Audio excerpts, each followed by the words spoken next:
Hello and welcome! Today I'm doing another Iceberg video since it seemed like everybody on here liked my Iceberg first video, whatever. Yeah, this one's the Sonic Heroes Iceberg. So yeah, this one was a lot to research for, as you can tell. This is just tier 1, so Tier 1, Seaside Hill. Reference in Sonic 2, the movie. Right before the end of the Sonic movie, Sonic, Knuckles, and Tails are seen fist bumping like at the end of Sonic Heroes. Also, there is Sonic being tossed by Knuckles to destroy a drone. It is a possible reference to the fire dunk move. Look at all those Eggman robots. This is a line that Tails will say from time to time when enemies are around, so kind of like a meme, I guess. Who's this broad? This is from a scene that Vector uses to describe Rouge right before they battle. Usually this is a term used in a derogatory sense, but I don't know. Internet, say what you will. Stay out of this one. Don't get so excited, boys. This is a line delivered by Eggman when you defeat his waves of enemies right at the end of the stages. He even says this to all the girls. Maybe if he said guys, it'd be better, but to call Amy and Rouge boys is just weird. But I remember being confused the first time I heard it. Take this. When you are fighting the Egg Emperor boss, he says the line. Since he uses the attack 4 times in a row, it became very meme-worthy in the Heroes community. And it is almost like a successor to the get a load of this line from Sonic Adventure. The real superpower of teamwork. The real superpower of teamwork. This line is said by Sonic before the boss Metal Madness. It's most notable for being super cheesy. I mean, kinda. Isn't most of Sonic dialogue during this era just cheesy anyway? Anyways, moving on. Finale, Adventure Must Go On. This being the final song on the final cutscene of the game. Many have speculated it to be a sign of the close to the Adventure era. Damn it, I wasn't supposed to get so emotional! Last mainline Sonic game to have the original voice cast. Though on a technical level, Sonic Advance 3 is the last game by the original actors, Heroes is the last mainline Sonic game to have them. Again, it is speculated that the ending song is an ode to the actors as their final game. Did that really happen? I don't know. It is possible. First multi-platform Sonic game. Yep. As this implies, Sega went bankrupt and had to do an ultra Chad move and become a publishing company. And now multi-platform is a Chad move, but it also means sacrifices to port them over. It is said in the community that the GameCube is the definitive version to play. Now besides my bugs in the PS2 version I own, it works okay. First game to have 2 Crush 40 songs. Now originally Sonic Adventure had Open Your Heart and Adventure 2 had Live and Learn. Well, this one had the Sonic Heroes theme titled Sonic Heroes, and it goes a little something like this. Sonic Heroes.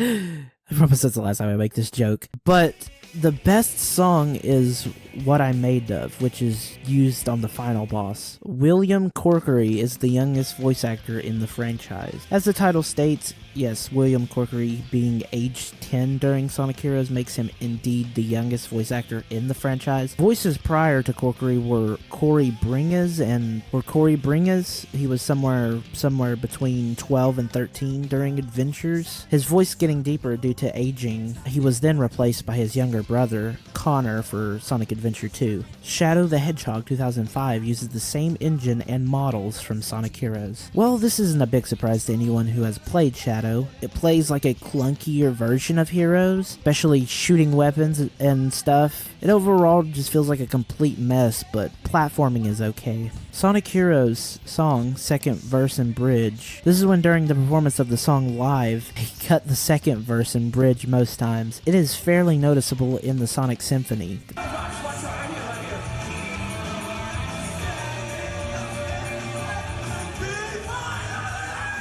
Feminist Eggman. Oh dear.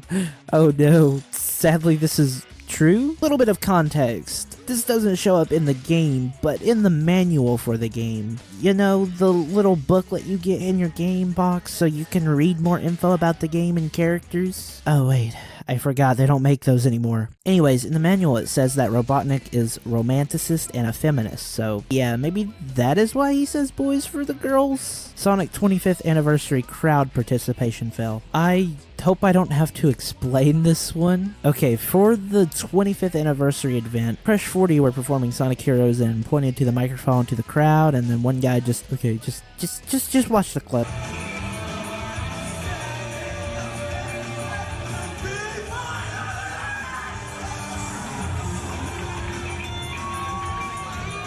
Team CHAOTIX Origins. This is about the introduction about the characters used from the original 32X game. The team wasn't a detective agency like they are in Heroes, and the personalities were a little bit different as described in the manual. SBO wasn't a ninja, and Charmy wasn't described as being smart. Vector liked jamming with his friends. Oh, and investigating food courts, apparently. Speed, fly, power motif in other Sonic games. This is mostly used in the Sonic racing games, like Sonic Riders and Team Sonic Racing. They use speed, fly, and power characters, except Team Sonic Racing placed fly with technique for some reason. Dreamcast era. For the release of Sonic Generations, the official Sonic YouTube channel uploaded a video showcasing the Dreamcast era for the game, but there's only one problem with it. They added Sonic Heroes into that.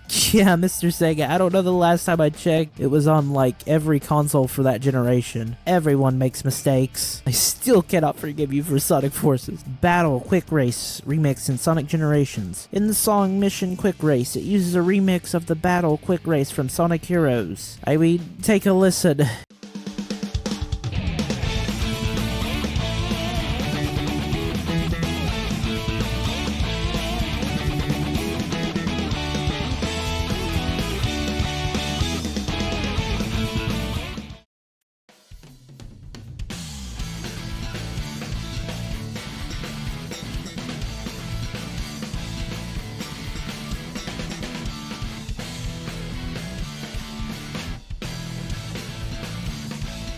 Metal Sonic's vehicle in Sonic and Sega All-Stars Racing Transform. The design of Metal Sonic's vehicle in the game was particularly inspired by Metal Overlord as seen in the end of Sonic Heroes, as said by a Sumo Digital developer who worked on the game. McDonald's commercials and toys. Yes, there were Sonic toys for McDonald's, and I think the Iceberg is referring to the infamous Pakistan commercial. This commercial is so infamously bad for the animation and the overall bad designs. I mean, look at him. Mario Kart Double Dash bonus disc. Some copies of the game came with a demo, and it allowed you to play Team Sonic in Seaside Hill and Bullet Station as Team Dark. And overall, the game has a different layout, and the Bullet Station level is cut down shorter. The opening cutscenes are the same as the final game, but there isn't any sound. Also, there was some glitches in the demo, mostly with the first-person camera. Tails and Knuckles, are you okay? Oh, don't mind me as I break my neck. Anyways, next one. Metal Overlord got murked by mandates. Okay, this one is a doozy, but most of this was due to the lawsuit between Sega and Ken Penders. There's a mandate that says Sega in the Sonic media can't use Metal Overlord, and so yeah, that is why Metal Overlord hasn't made a return in the series. But the IDW seem to make a Master Overlord, but they're not as powerful as Metal. But, you know, anyways. PS2 version. This is supposedly the worst version of the game according to people due to the lower performance and slow loading times. But it isn't that bad. Looking at all the difference on each console, they seem to have different issues on each, most likely due to porting issues. Game Grumps playthrough. I'm sure many of you guys have heard of the Game Grumps. They are a Let's Play channel who plays all types of games. Well, as the entry says, they play through Sonic Heroes, and apparently it is infamous in the community and whatnot. I don't know, I barely watch their channel. No hate to them, it is just I watch them every now and then. Anyways, apparently it has some memes from it. This clip is big for some reason. All right, so I have something to share. Oh, thank God.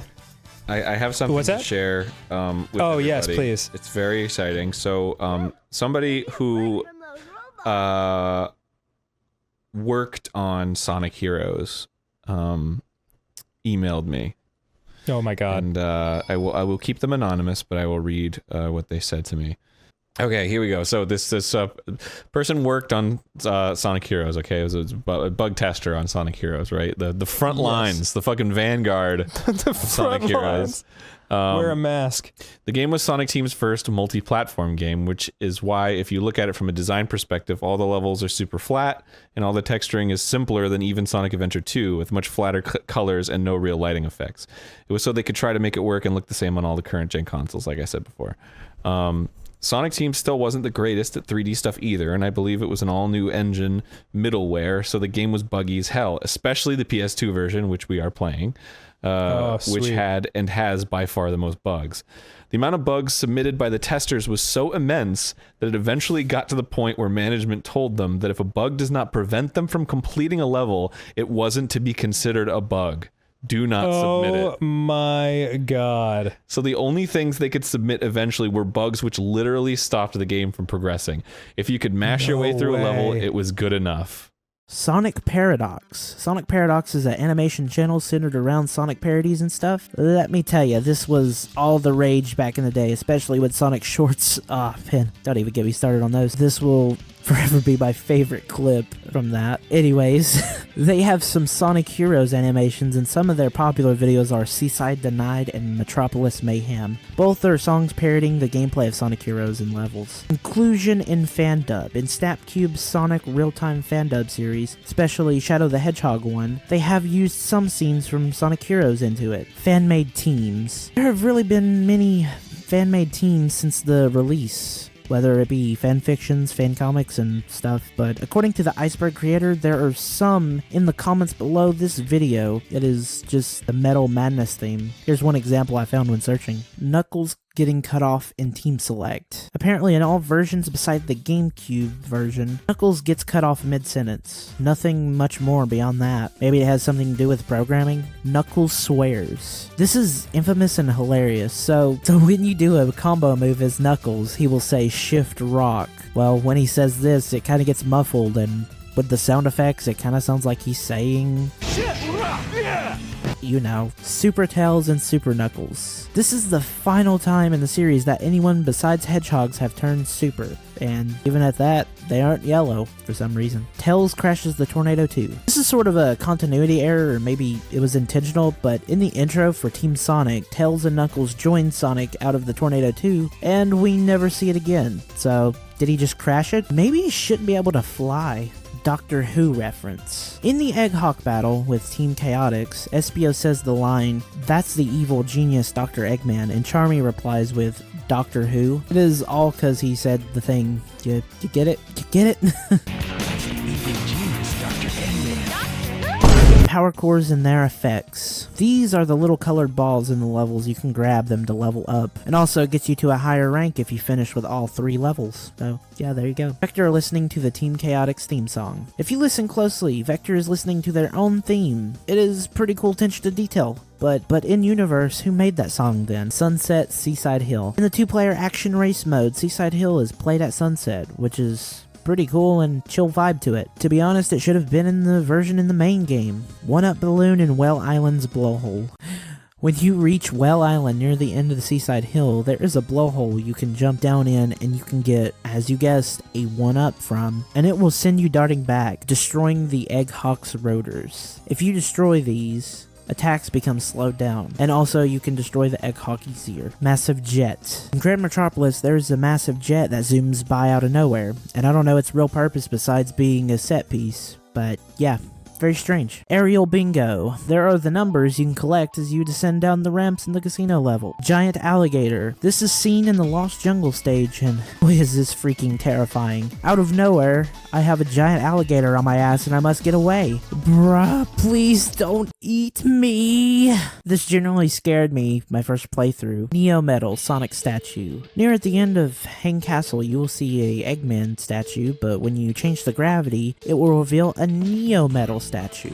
Very poggers. Well Island picture. In the room at Mystic Mansion, you will see a framed Well Island. This is just to serve as an Easter egg, I suppose. Robot Carnival / Robot Storm exploit. Team CHAOTIX. In these battles, when you use your special, it grants you rings. Well, rings fill up the gauge so fast that it allows you to use a special attack again, or faster than usual. So, yeah, you can just speedrun the game or something. Metal Overlord using Chaos Control. This happens in-game when taking too much time to fight Metal Overlord. He will freeze time and stun the characters. Very cool. Very awesome. Weird to see someone besides Shadow using Chaos Control. Extra missions.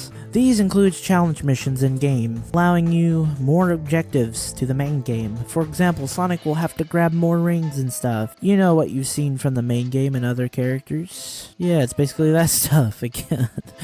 Okay, on to tier 2, which I'm not doing because this is the first tier. Haha.